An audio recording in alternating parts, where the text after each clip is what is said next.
What's up, Whisper Nation? We're talking the way too early fantasy football for the 2019 PPR rankings at the tight end position, and we're doing it right here on the 64th episode of the Fantasy Whispers.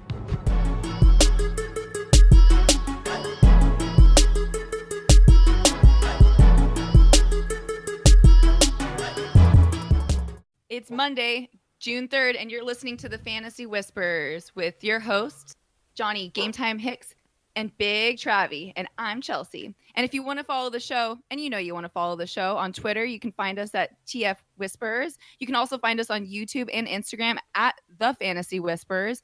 And you should definitely visit the website, thefantasywhispers.com.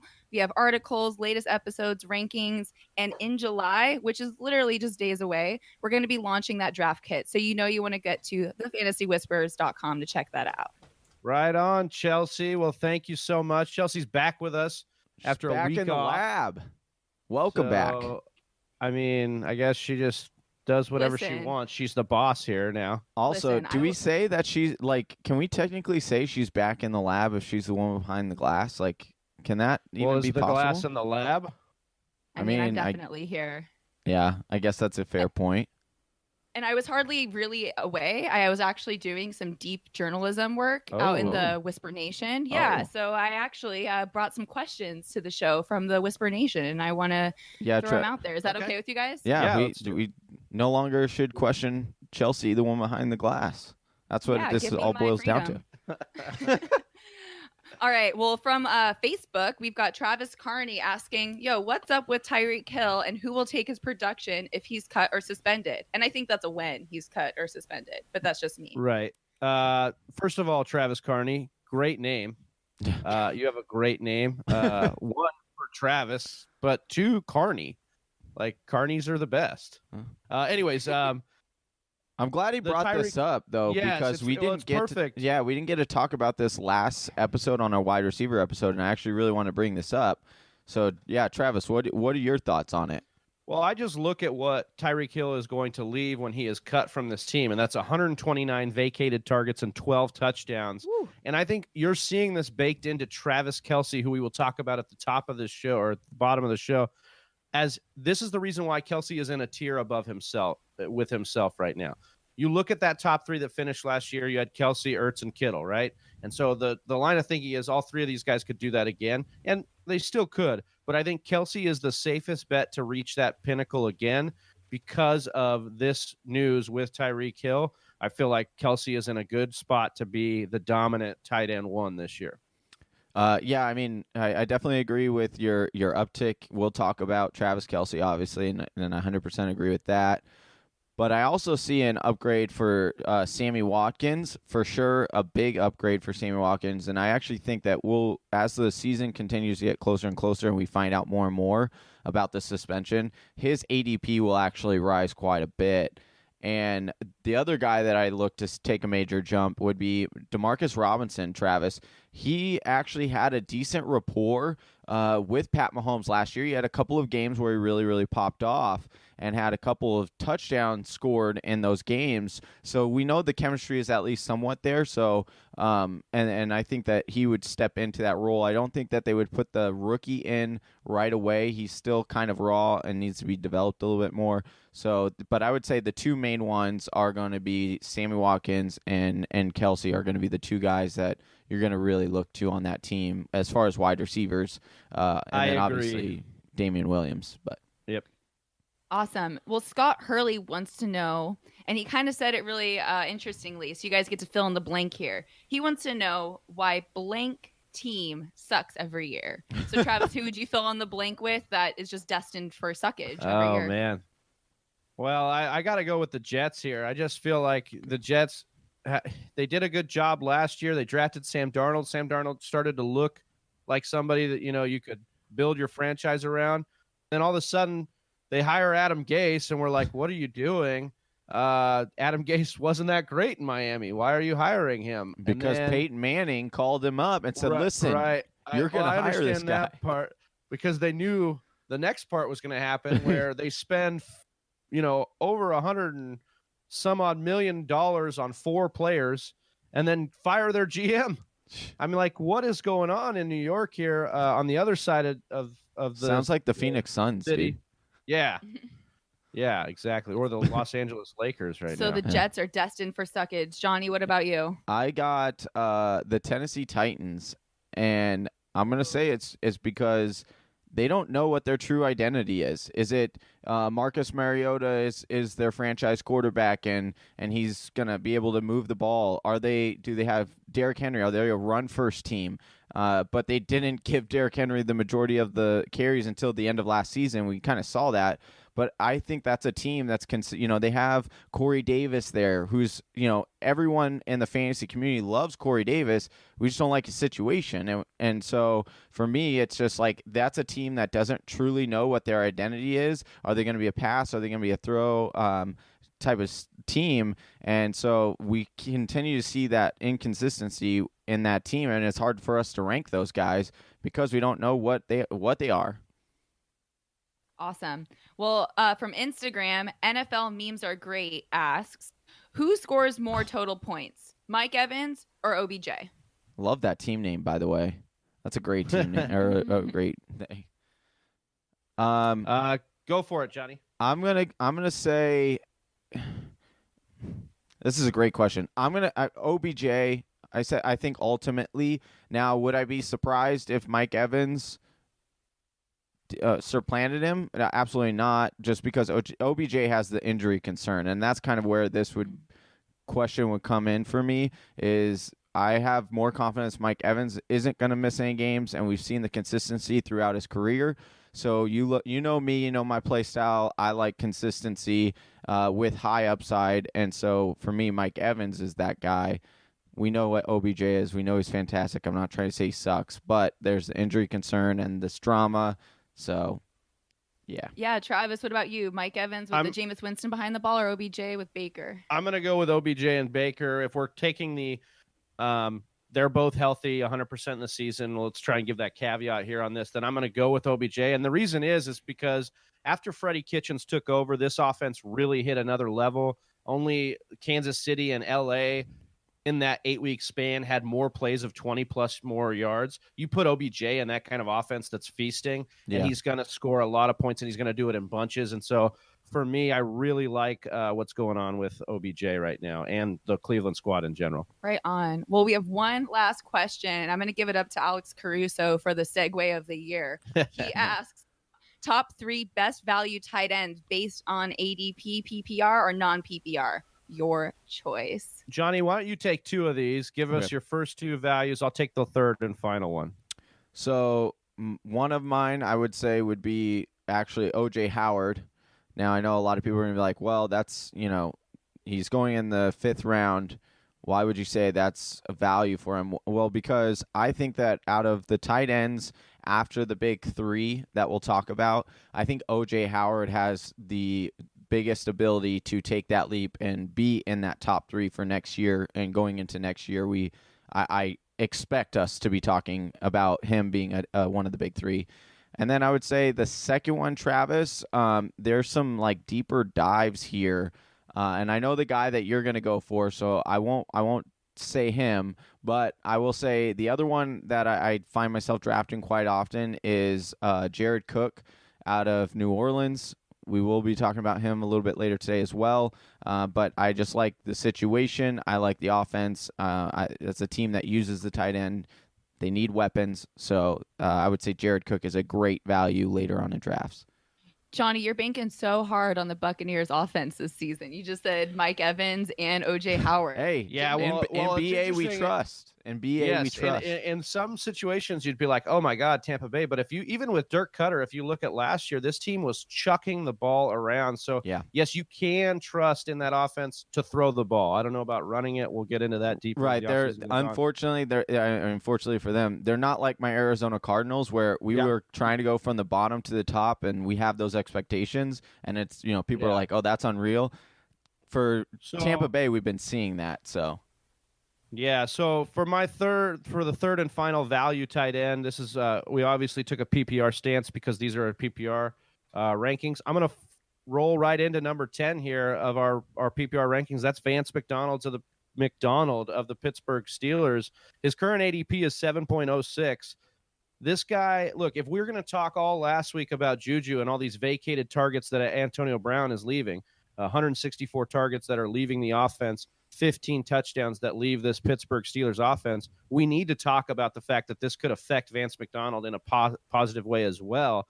And I just look at the way that the Steelers continue to transition this team into Big Ben's team.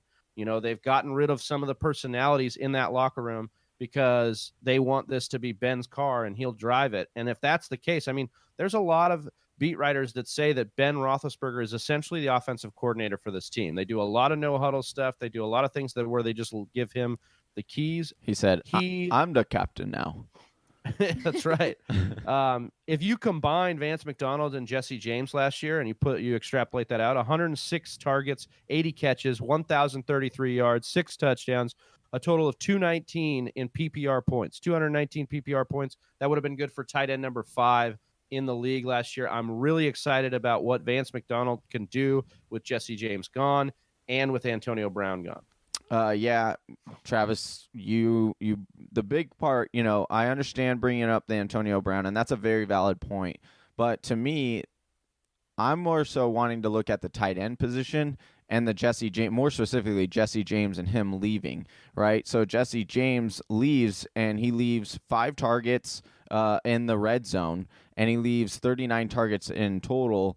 Now, even if Vance doesn't receive all of those, which you and I both believe he will, considering adding on the fact that Antonio Brown isn't there, you like what he's showing, right? He was the tight end 10 last season, and he was splitting time with Jesse James. You add what Jesse James targets were in the red zone with what Vance McDonald's red zone touches were, and that's 15. That would add up to 15. That you like that number. That's a number that some of these bigger guys that we're going to talk about a little bit later are getting. And so for me, it's all about opportunity. I like the opportunity. The guy's a beast. We all saw him, you know, smash that corner right through the ground and on his way to a 50-yard touchdown. So for me, the stiff arm that lives in infamy. Exactly. So Vance McDonald is an extreme value, and probably Travis and I have been talking about this off air. He's probably one of our favorite guys, to be honest with you. And I think he's a really big sleeper for the tight end position that not a lot of people are talking about currently. A guy that a lot of people are actually talking about wanting to be kind of crowned as a big tight end in this league and for fantasy is David Njoku of the Cleveland Browns.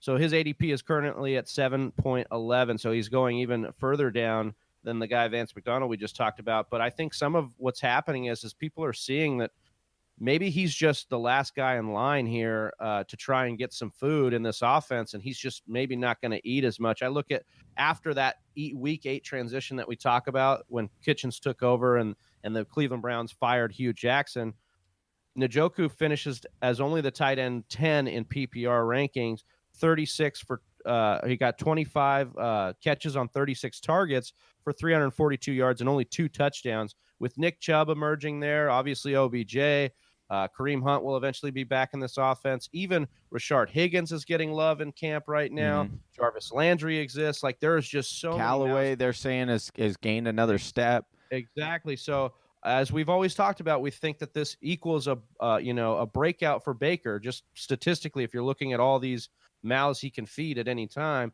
But as far as David Njoku being a consistent every week starter for you, I think he's more of a streaming guy, in my opinion. Yeah, and I second that. There's a lot of people coming out saying that they really like David Njoku this year, including someone we have on our show quite often, stepmom Lauren. She loves David Njoku this year, and I unfortunately to her, Travis, I just can't agree with that. I just can't come around to liking him. Like, I love the stat you talked about. You know, everyone wants to talk about, Freddie Kitchens upgrade, but realistically, at that tight end for David Njoku, it wasn't really an upgrade. You know, he had slightly more yards over the second half of the year, same touchdowns, a little bit more in receptions, fewer in receptions, Travis. And then he had 8 red zone targets all last year. Now, the guy that they're bringing in from New York, yeah, that guy takes up a lot of those red zone touches. And so it's hard for me to say, yeah, he's going to get 8 red zone touches again this year. So for me, I just can't take this step, and I find myself passing all the time on David Njoku in drafts for even guys beyond Vance McDonald that we just talked about. So I can't. Yeah, we get quite talk on about there. that red zone opportunity for Njoku, and we just look to another team here in the New Orleans Saints who's very hyper efficient in the red zone, and they bring in Jared Cook, who is our number 8 tight end in our PPR rankings. His ADP right now is 6.12. You talked about him on the top of the show, Johnny, as a guy you're drafting consistently. So talk to me a little bit about why you love Jared Cook so much right now. Well, Travis, one thing, if you look at what he did last year, and I know he's an older tight end, but he still put up 68 receptions for 896 yards and 6 touchdowns. That was good for the tight end number 5 last season. He had 99 targets for the Oakland Raiders. And I know a lot of people are going to say, well, the Oakland Raiders didn't have a lot of targets last year, so the majority of the balls went to him. But I kind of look at this offense for the New Orleans Saints, and I think, tell me I'm wrong, Travis, but I feel like he would instantly become the 3rd big target there behind Alvin Kamara and Michael Thomas. And so I look for Cook to be that field stretcher for them. And here's the thing that I really, really like, Travis, and it did concern me when I first was looking up this stat. Last year, he had 15 red zone targets last season. And I was like, oh my gosh, there's no way he's going to be able to get 15 red zone targets this season. But then I look at Benjamin Watson and what he did last year in this same offense. He had 9, Travis.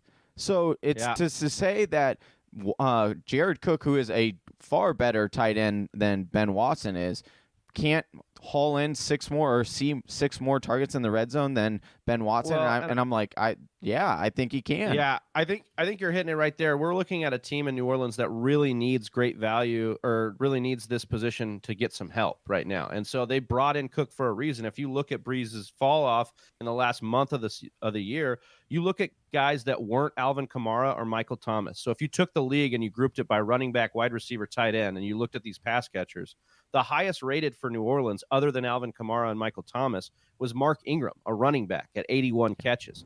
So, or at 81 as number 81 in that ranking. So like they weren't getting the ball to more playmakers. And so I think they brought in Jared Cook specifically to help bridge that production decline in Drew Brees' game last year. I mean, you look at New Orleans, they're hungry for a tight end since Jimmy Graham. Jimmy Graham is notably not on this top 10 list. And the reason is the reason that the New Orleans Saints are looking for somebody, is because they haven't had anybody finish inside the top 10, top 5 at the tight end position in the last 5 years. So since Jimmy Graham left. So I just look at Jared Cook as a guy where opportunity is going to meet talent, and you always want that, as opposed to a guy like David Njoku, who we just talked about, who is purely talent, and the opportunity may not be there like we want it to be. Great point. Speaking of a guy who took care of his opportunity last year, nobody scored more touchdowns at the tight end position than Eric Ebron of the Indianapolis Colts. His ADP is through the roof at 5'11". He is our number 7 PPR too early tight end. And I tell you what, people are trying to make this, Eric Ebron versus Jack O'Doyle, just crowning O'Doyle, basically saying O'Doyle rules, So I love what Ebron did last year, and I think we need to take a second and look at what he did. He joined Tyler Eifert as the only tight end since 2013 to have 13 or more touchdowns. So we're talking about a span of 6 years where, really high double-digit touchdowns. But let's take a look at that Ebron versus, Doyle splits. In 16 games that Ebron played, he only started 8 of them because of Doyle existing. Doyle's played and started in 6 of those games. Doyle received 32 targets to only Ebron's 22. But Ebron with 7 touchdowns during that span. We are seeing a situation where maybe, because you look at average depth of target, Ebron had 10.5, Doyle had 5.5. The Colts know what they have in Ebron. He's a playmaker. They're going to put him in space, especially with Frank Reich. He comes from that Andy Reid tree. Like, they are going to put their best player in position to win. Not saying he's their best player, but he's going to get in position. I really like what they have. I think we see an offense where maybe both of these guys could benefit being on the field together. Yeah, Travis, I mean, I think that's the big point here, right? Because you're looking at the stats, but if you also look at the finishes, and when they both played, they actually were both playable as tight ends, right? Like one, I don't have the exact numbers, but I was researching it yesterday, and it wasn't like if O'Doyle was the tight end 3 for the week, Ebron was like the tight end 9. Or if Ebron was the tight end 1 or 2, Jack Doyle was the tight end 8 or 9. And yes, there were a couple of ones that were, Ebron was 1 or 2 and then Doyle was 14, but I think that had to do a little bit more so with his injury.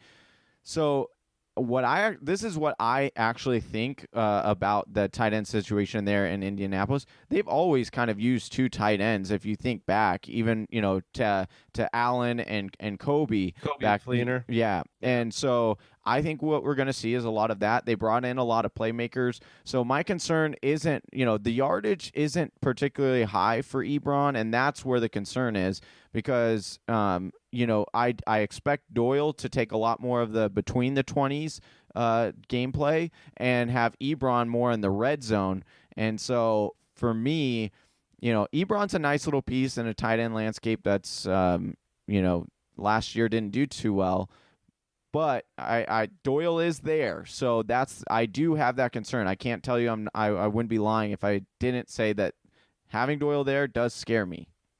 I thought it was super cool about Eric Ebron that in his first 4 seasons in the NFL, he only scored 11 touchdowns total. Yeah. But in his first season with the Colts, he scored 13. So you talk about a tight end who finally gets into the right system and produces. And we're following up with Ebron with Jared Cook.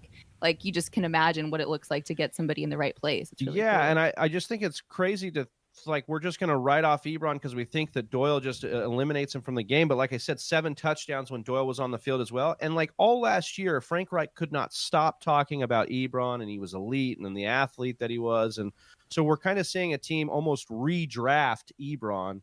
As the Lions tried to do it and couldn't get it done. Reich was like, "Oh, we'll take your trash and make it into treasure." Do the additional weapons that they brought in make you concerned because now they have Paris Campbell? They do, yeah, right. And not only Paris Campbell, but Devin Funchess, who's a huge red zone target. Yeah, I mean, we'll see. We know that Andrew tight ends Luck are the most tight ends. Tight ends are the most fluky part about. From year to year, you can never predict the touchdowns. That's why I don't necessarily like leaning on that stat and saying, yeah, the tight ends were great or the touchdowns were great, but what's the likelihood he's going to repeat that? And are you paying for those touchdowns this year? Is that what you're paying for? It's a little different though if you're looking at an offense that prides itself in producing a lot of red zone targets. So it's true. You can have yes, touchdowns are volatile, but if that team consistently throws to the tight end in the red zone, then you're at a situation. And I just think for a guy who was going 17th off the board last season, there's going to be a lot of that surprise factor when you see 13 touchdowns. Right. Oh shit, we're not going to make the same mistake. Are we allowed to swear on this podcast? Yes, we have the explicit up. So we're not going to make those same mistakes. Right. So you could see a real big boost in his ADP this year, but yeah. And we have, and that's the problem. And the other thing, just another guy that's kind of creeping up in ADP is Hunter Henry, number 6 tight end off the board for us in PPR, 2 early rankings, Los Angeles Chargers. One of the most heartbreaking injuries last year as this is what we call like a post-hype sleeper. Mm-hmm. Basically, Hunter Henry is a guy that was getting all this love last year and then wrecked his ACL in the middle of training camp and was out for pretty much the entire year, came back a little in the playoffs. Sitting there at 605, Johnny, we really got to dive in because, this is a guy that Whisper Nation may not be familiar with because of the year off. We have that recency bias. Take us through what he was like when he was playing for the Chargers. Here's what I'm going to say, Travis. If Whisper Nation hasn't heard of Hunter Henry, continue to ignore his name. And you're going to sound shocked. Yeah, look at that face. Oh. Yeah. I'm going to tell you why you should pass on Hunter Henry, okay? I understand everyone's excitement, all the hype. Hunter Henry's back. He was, like you said, a sleeper last year going into the season. Travis, this is let me remind everybody, this is a tight end that has yet to play a full 16 games in his career. He tore his ACL last year. He tried to he played a little bit at the end. We do know that Phillip Rivers does like his tight ends, but the best finish that he had was 2 years ago, and he was the tight end 14. Gates was the tight end 12 during that year. And if you look at Gates over that same span, they haven't had a top 5 tight end in years. Like, I'm talking 4 or 5 years ago was the last time we actually are talking about a really fantasy relevant tight end in LA. They have so many weapons there, Travis. This isn't the days of where Antonio Gates, the tight end position, was the number one position for them. They've got Keenan Allen on the outside. They have Melvin Gordon, who they can check down. They have Austin Eckler. They have a big target in Mike Evans or Mike Williams on the outside.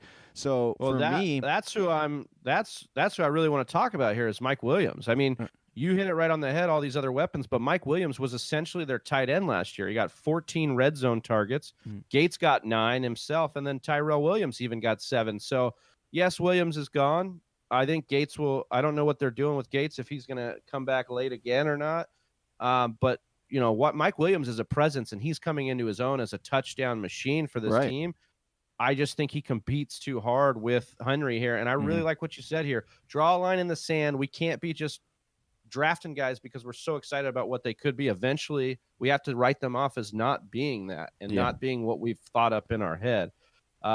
Now, if Hunter Henry were going in like the 9th or 10th, you know, where Njoku or Cook are going, then I would say, okay, like I'm fine taking the stab there because he essentially has to hit from this Exactly. Yeah, so from that, you know, big-bodied Hunter Henry, we're going to an even bigger-bodied O.J. Howard of the Tampa Bay Buccaneers, a guy I think we are equally excited about here from the Tampa Bay Bucs. He is in the 5th round, though, Johnny, so you are going to have to pay a little price for O.J. Howard here. But my thing is, Johnny, Tampa Bay is revamped. Bruce Arians comes in, obviously. But let's look at who left. Adam Humphries and Deshaun Jackson. 103 targets for Adam Humphries, 72 targets for Deshaun Jackson gone out of this offense. That's 175 targets gone from this offense. In Bruce Arians' last 2 years in Arizona, he was top 5 in the NFL in attempts and pass attempts per game. This offense will be throwing the ball, and I think O.J. Howard stands to benefit. Yes, historically, Bruce Arians hasn't used the tight end all that much, but historically, Bruce Arians has never had O.J. Howard. Right. So let's talk about the talent that is O.J. Howard here and what he can do for the Buccaneers. Similar to Juju, similar to my stance on Vance McDonald, mathematically, I don't see a situation where O.J. Howard isn't going to be the benefit. You know, if he stays on the field, if he isn't going to be the benefit of a lot of work in this offense. Yeah, and Travis, a couple of things you pointed out. You know, a lot of people are talking about the BA and how he doesn't use tight ends. Well, if I'm a fantasy player, I am playing that up. Please tell people that. Tell people, don't draft O.J. Howard. Bruce Arians doesn't use tight ends, because I'll tell you right now, as a major fan of the Arizona Cardinals, I've watched almost every play of the Arizona Cardinals under BA. And the thing about Bruce Arians is he loves using tight ends, actually. He will go, sometimes he'll use 3 tight ends in one set on a play. And so the big thing for Bruce Arians is, can you block? And to the shock of both you and I this morning, Cameron Brate is still on this team. But here's the thing, is that Cameron Brate is horrible at blocking. That was the whole reason why they drafted O.J. Howard, was because not only is he a athletic freak and is really good at the position, but he is a great blocker. And so, well, you know where he went to school, right, Johnny? Yes, we do. Alabama. Exactly. Right? So they do this with their running backs. They do this with their linemen, but even their wide receivers, their tight ends, they love hammering in how to block there. Nick Saban is a fundamentals guy. Yep. And so that means to me, because I know Bruce Arians and his coaching style, O.J. Howard is going to stay on the field because he can block. And Bruce Arians likes using tight ends in his schemes. He's just never had a good one. And so, you've seen spurts of this in Arizona with some weeks with Ricky Seals-Jones and some with what was his name? The other tight end. Gresham, thank you. Jermaine Gresham had a few weeks at the end of 2 seasons ago where he had like 3 or 4 touchdowns in 3 games. And so the ability is there. It's just getting the 2 to click. And I think O.J. Howard is the perfect guy for the perfect system for BA. And I expect him, like I said, to be in the top 3 discussion next year when we're talking the same time of year. Well, I couldn't agree more with you there. We take a look next at our next guy here, number 4, our PPR rankings, Evan Engram, New York Giants. The fantasy industry is kind of taking a liking to the fact that OBJ is gone here. They're moving Evan Engram up to 6.08 at the ADP at the position. The only thing I really want to touch on here is the Pat Shurmur connection.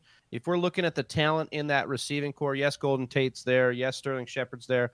I think physically, athletically, Evan Engram is the most talented receiver they're going to have, other than Saquon Barkley, obviously. Mm-hmm. But I think that if you look at Pat Shurmur, he started his career as a tight end coach at Michigan State. He was a tight end coach as early as 2016 for the Vikings. Deep dive. He coached the Vikings from 26 to 2017, so 2 years. And in that span, Rudolph was the tight end 8 in 2017, and he was the tight end 2 in 2016.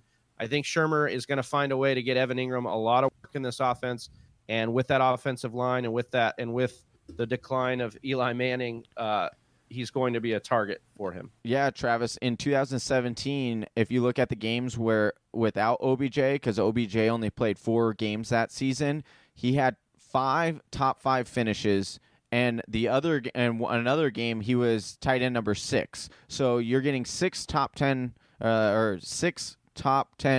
tight end finishes during that span, and now you're saying you're taking away OBJ for sure. Like I said, I think Evan Engram will be the red zone guy. Other than Saquon, he's a big bodied, he's super athletic. I really, really like Evan Engram this year as well. It's just a matter of how much you can pay for him. Now we're going to break away from the guys that everybody kind of wants to get into the top tier to the guys that are the top tier, that big 3. We're going to start with George Kittle, ADP of 3.08. He's of the San Francisco 49ers. And, Johnny, I really want to focus on Kittle and our next guy, Ertz, as who do you take here, George Kittle or Zach Ertz? Because right now the industry is a little bit of a split, and you see a lot of people ranking here and there with each guy. So I wanted to dive a little bit deep into this. Obviously, we have 3 games only last year with Garoppolo and Kittle together. I don't count a lot of what happened at the end of the Niners the year before, because Kittle was a rookie, and you don't have a lot of success as a rookie usually as a tight end or a wide receiver. So he was he was the tight end number 4 in that span. So small sample size, I know, but I think that there's going to be some good things here, and I think it's because Kittle is an extremely efficient and effective route runner. He gets deep on his routes. He has great break. Like, he runs Gronk-esque routes in his route tree. 15.65 yards per reception. You look at Ertz, he only gets 10 yards per reception. 9.9 yards per reception after contact for Kittle, where Ertz is only at 3.32. Kittle is more of a physical specimen route running tight end, mini Gronk, if you will, than Ertz, who feasts off volume. Now, in PPR, you can see why you want that. You could talk a little bit about the targets and receptions here for Kittle, but I just really like what Kittle brings to the table as an athlete when you're comparing the two. Yeah, sure.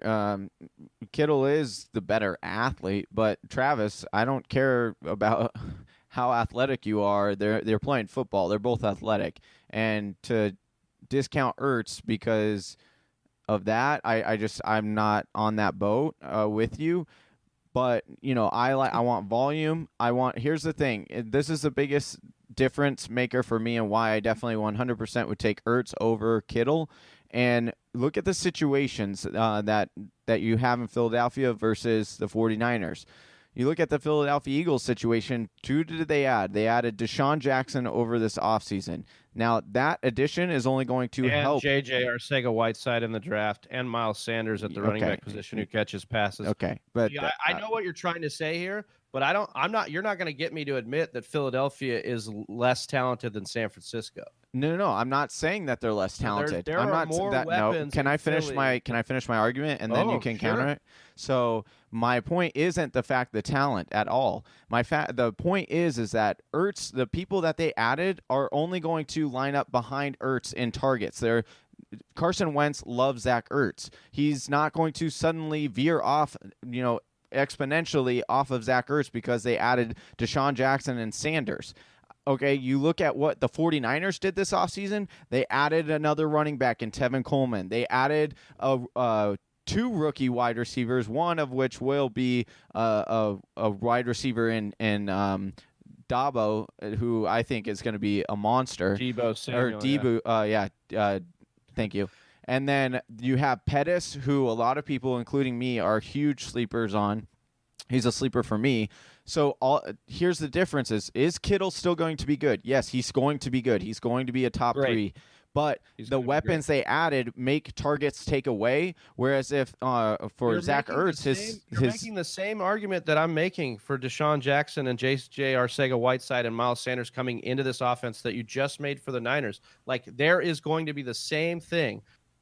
Kittle is just as talented, if not more talented than Zach Ertz, in my opinion.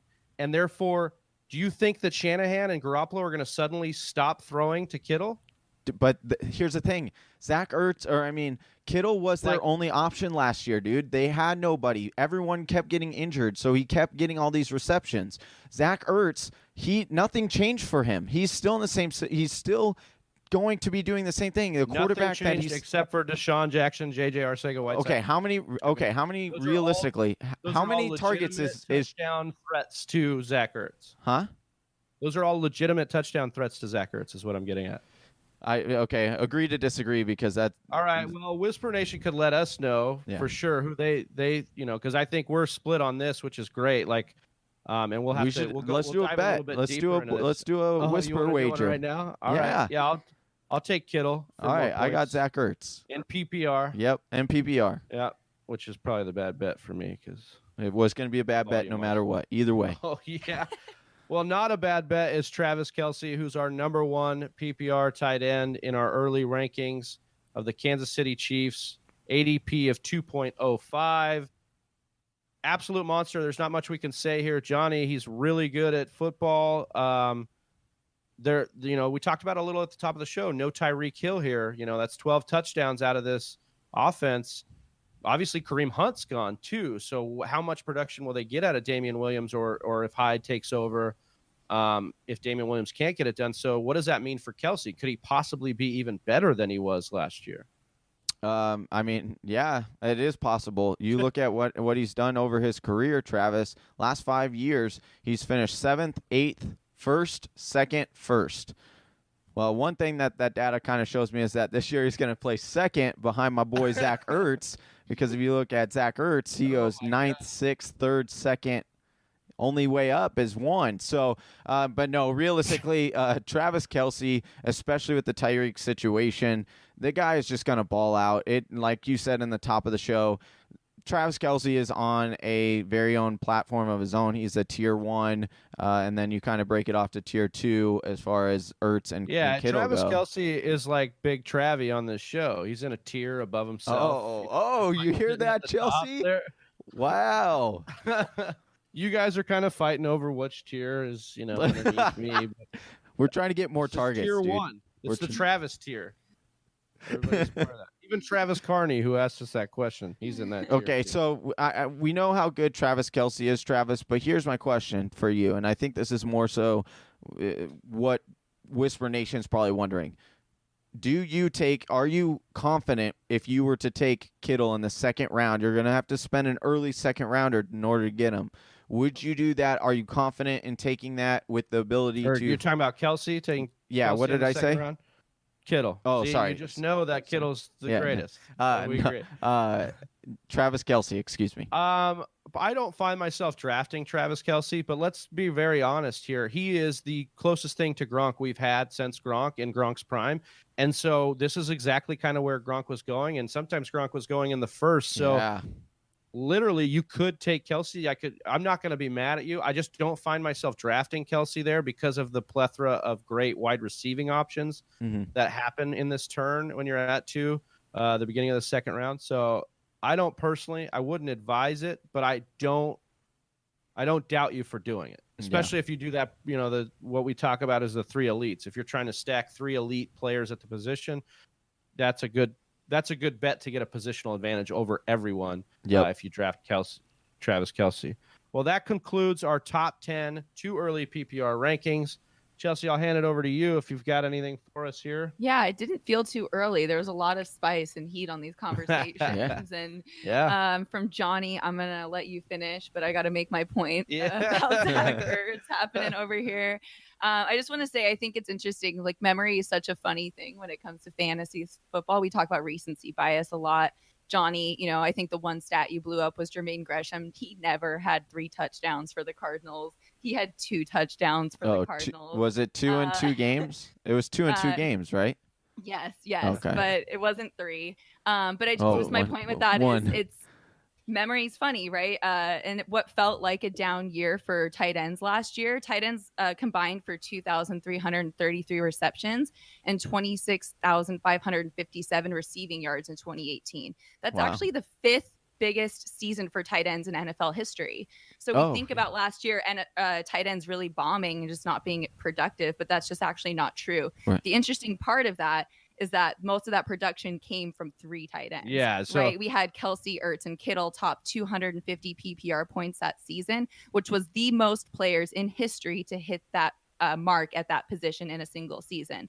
So I think there's this great divide happening where tight ends are like actually starting to be heavily influential, but the greatness is totally rising to the top because you had 7 players in the position score more than 150 points, which was Kittle, Ertz, Ebron, Jared Cook, Hooper, Kyle Rudolph, and Travis Kelce. And that is the fewest tight ends to hit that mark since 2008. So even the next best, it's still a smaller amount of people hitting that, but it's still one of the top 5 seasons in history. It's kind of interesting. Yeah, and like Chelsea hit it right there. It's top heavy, and so that's why we get to this. We get this excited ADP. You can see it in the industry's ADP. Is like people like Evan Engram, O.J. Howard. We're all trying to vie their ability to touch that top tier. Right. So I've got one other thing on that. Since we started with the Jets being the worst, destined for worstness, Jets haven't had a single tight end finish in the top 5 in fantasy points at the position since 1994. So Whisper Nation, some of y'all weren't even alive when that was happening for the Jets. But I think it's Jets are destined for suckage.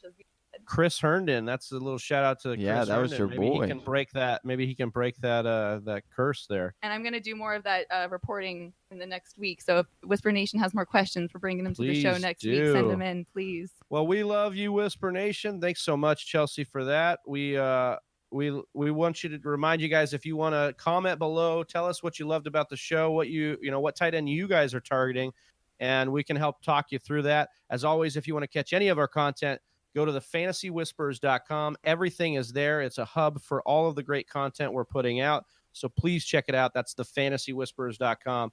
For Johnny Game Time Hicks and Chelsea Lee Byers, I'm Big Travy, and we are out. Peace. Peace.